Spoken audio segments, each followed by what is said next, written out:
Crystal Deal With It focuses on bridging the gap between where you're at now and where you'd like to be. We'll explore wisdom and techniques from a wide variety of domains and industries and apply them to your unique challenges.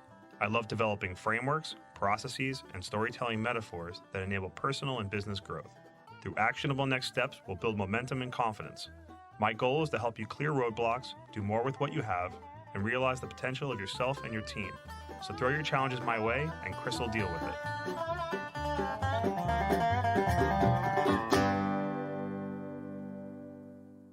All right, welcome to episode 5 of Chris will deal with it. I've got a decade of skills, but I'm seeking new thrills.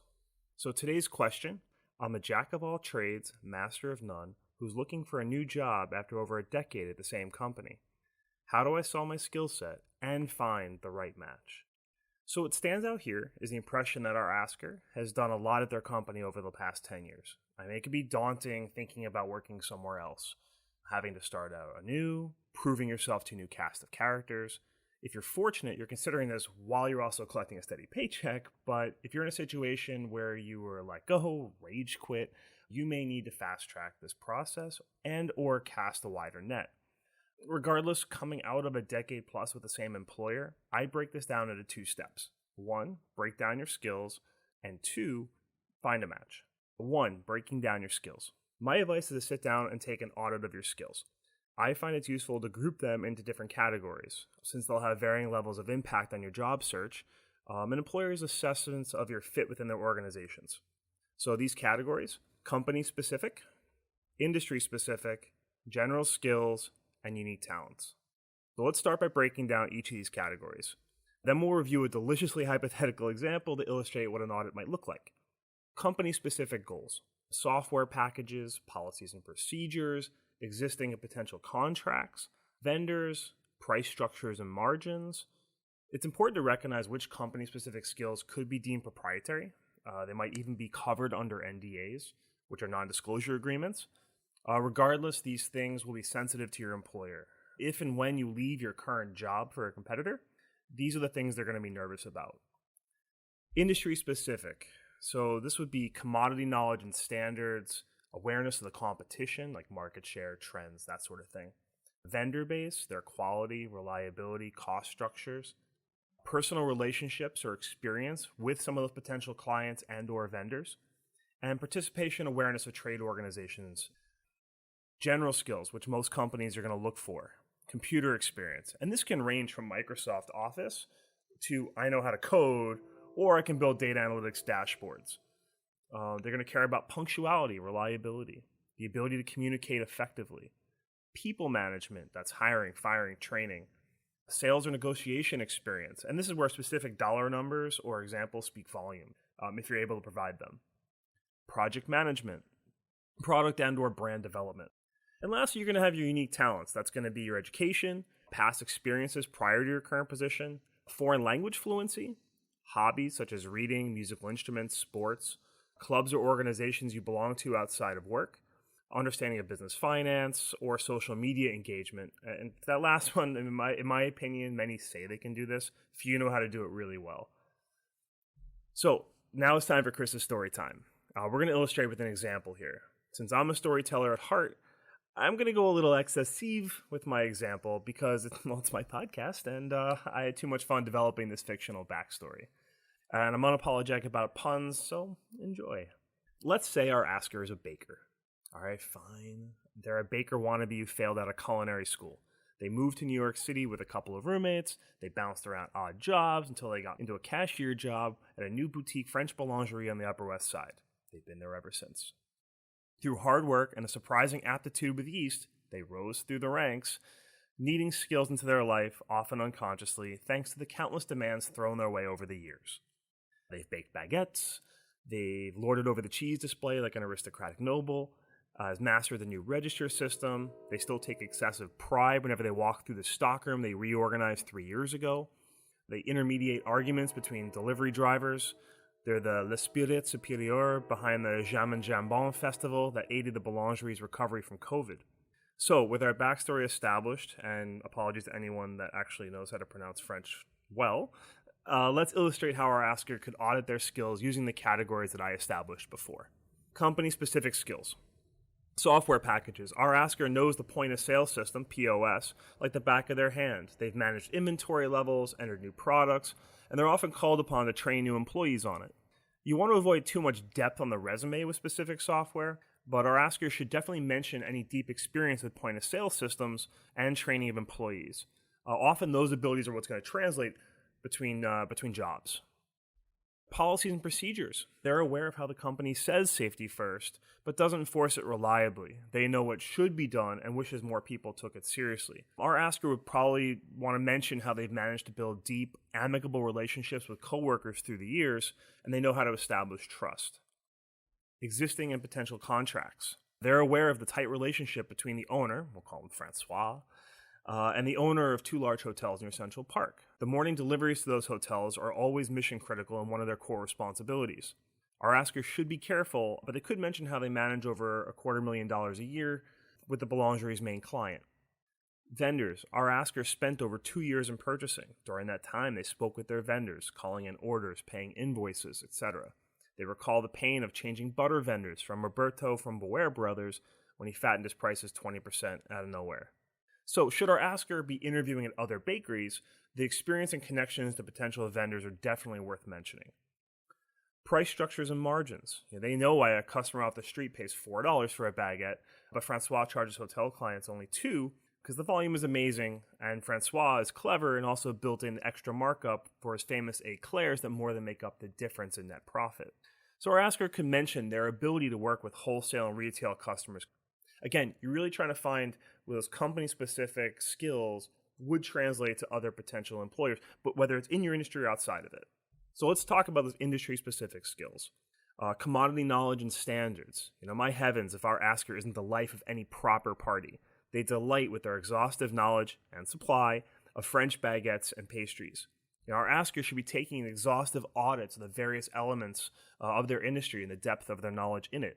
For a framework on how to do this, you refer back to episode 2 of Chris Will Deal With It, and I go into a little discussion on T-graphs. Let's say they have an awareness of the competition. Our asker has visited all the boulangeries in the city worth their salt. Their close friend Remy maybe manages Pat's Patisserie in Red Hook, Brooklyn.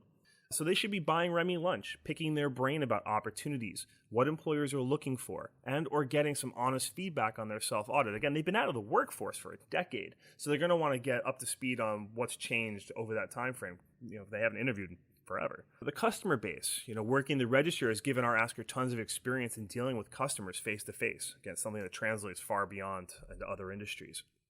The vendor base, they know all the vendors they currently use, but if they're being honest, they only look outside that group when there's a problem.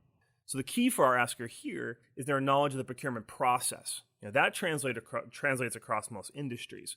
It's worth considering reaching out to maybe some of your trusted vendors who might be interested in hiring someone with the knowledge and experience of a customer. Likewise, you can consider jumping to one of your customers, as long as you've developed strong relationships and have some knowledge of the people and operations you'd be getting involved with.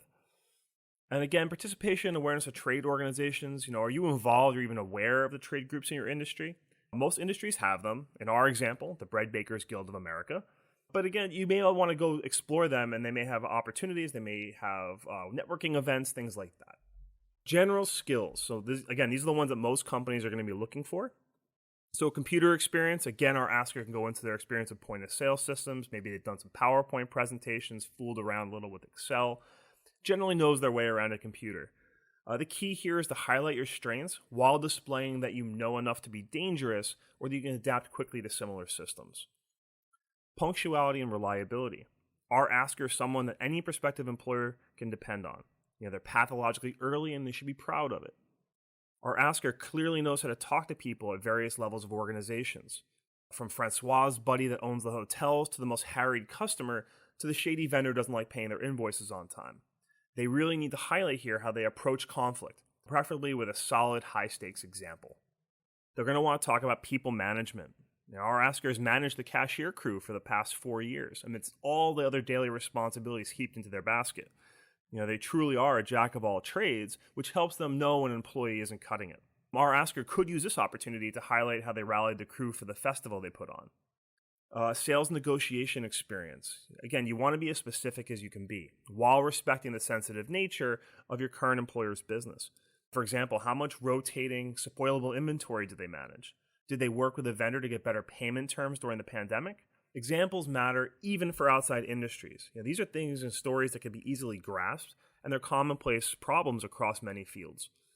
They're going to want to talk about project management. Give one or two highlights, short and sweet, loaded with specifics, and if available, if you have links to any kind of press articles or something on the company's website. And that could be with your current employer or past experiences as well. Product and brand development. Why have they stayed with their employer for over a decade? Is there pride in what they're a part in, the mission or the name they represent, the quality of the product? Do they take personal stock in the success of that product or service? Lessons learned here speak volumes for their own initiative, their ability to think outside the box, their willingness to take risks. These lessons, inspirations, the understanding provided by these examples are what resonate, ultimately translates to other employers. So that's why you really want to focus on this for storytelling purposes. So again, I'm going off the deep end here to highlight this point. Our askers should be focusing on the real lessons behind their examples. And an audit like this also helps you to hone in on the types of work, corporate values that resonate with you. That can really help you focus your job search. Lastly, unique talents. People do business with people, not organizations. The same holds true with job hunting. People hire people. So you want to be yourself. You never know what an interviewer might key in on when reading your resume. Personally, I skip to the bottom of resumes before I ever start at the top. What kind of person am I going to hire? I've actually been hired for a crucial job interview just because my interview said I played a collegiate roller hockey. You really never know. You're going to want to mention degrees of any level associates or above. After 10 years employed, nobody gives a Madeleine about your high school experience. So stick with college if you have it. Degrees always matter, but if you do get the chance to answer any questions about it, you're going to want to highlight the values and the journey that you've derived from it, especially, again, after 10 years, to answer our asker's question. You don't really want to give a blow-by-blow on every single course that you took unless there's specific skills or things that you learned for the job you're interviewing for. Don't sugarcoat your resume or your interview with overstatements of your ability. You really want to be your authentic self. You want to maybe even point out a weakness or two that you've discovered from your current job. Speaking of past experiences, to whether your current position or the position you're in now you're looking to leave, you're not going to want to dwell on the reasons that you left or you're let go or the reasons you want to leave. Focus on how they've informed your continuing journey. Again, you're telling a story just like I'm telling you now to any prospective employer. And list as many past experiences as you can on your resume. Your interviewer is going to review those. They might have some connection or similar experience with one of them. You want to have those stories queued up for those instances, tying them into your more recent successes. Okay, so part 2, finding a match. So you've done an honest and exhaustive skills assessment. Why did you go through the exercise? So now you should have a better idea of what skills may or may not be relevant to your prospective employers. Now you should be asking yourself some questions on that assessment. Do you like your industry? Do you want to stay in it? Why are you looking to change jobs? Don't discount your experience here. Is there something your current employer could do or change that would get you to stay? Of the skills that you detailed, which ones brought you the most fulfillment? Why? So going back to our fictional example, our asker always loves the quarterly team dinners Francois holds. So they really may understand from that the makeup of the team matters. And to take this one step further, when they're interviewing for a job, they should insist on meeting the team that they'd be working with. You're trying to make sure they're the right fit for you as well as the other way around. So with a decade plus of experience, they're likely going to have some strong connections within and tangential to their current job or industry. Since you've been out of the job market for so long, ask around if you can about what the market looks like. Again, I talked about Remy earlier. What skills are in demand? What are people getting paid for similar levels of experience and skill? Who's even hiring right now? How many applicants are applying? Check, see how long that job has been open, because if it's been open for a while, what are they looking for that they haven't found yet? This may be obvious, but it does need to be said. You want to be discreet here if you're staying within your industry. Ensure you trust who you're talking to so it doesn't get back to your current employer. Unless you're devious and are putting all this out there just to get a fat raise out of Francois. Are you looking outside of your industry? For this, I'd suggest starting with assessing what you care deeply about. Specific needs for salary, benefits, mission, etc. You should realize you're probably going to be starting out both lower in position and compensation due to a lack of industry-specific experience. So you really want to focus in on the skills and experiences that translate best to the industry you're interviewing for. And your resume might look different in this case than if you were applying in your current industry. If our asker is applying to an office manager job at an electronics distributor, they probably won't care about the finer details of cheese spreads. You're also going to want to scour LinkedIn. Maybe there's some second or third level connections within companies in the spaces you're looking at. So make sure your profile is up to date. A little tip here, make sure not to let your changes post to your feed. Those could get picked up by your employer or coworkers. So if you're trying to be discreet, you really want to make sure your settings are done before you start messing around with your profile. Search company websites for job listings. See if you can find information or bios of the people likely to interview you. Run open searches on them. Are there any shared connections or interests? Again, you're trying to cast as wide a net as possible, but remember your goal is to find the right fit, not the first fit. So to close out today's episode, I've got a neat quote here that's credited to a Kenan Sheldon, but I discovered it while reading Transcend by Scott Kaufman. The happiest person is the person doing good stuff for good reasons. Thanks and have a great day. If you feel that Chris dealt with it, I'd appreciate your support of the show by sharing it with someone who might benefit. Ratings on your favorite podcast player are also helpful in growing the audience. Visit chriskreuter.com for free downloadable PDFs with notes and resources from today's episode, sign up for the CDWI mailing list, or to send in your problems or requests for future shows. That's CHRISKREUTER.com or use the link in the show notes. Thanks for listening. Chris will deal with it.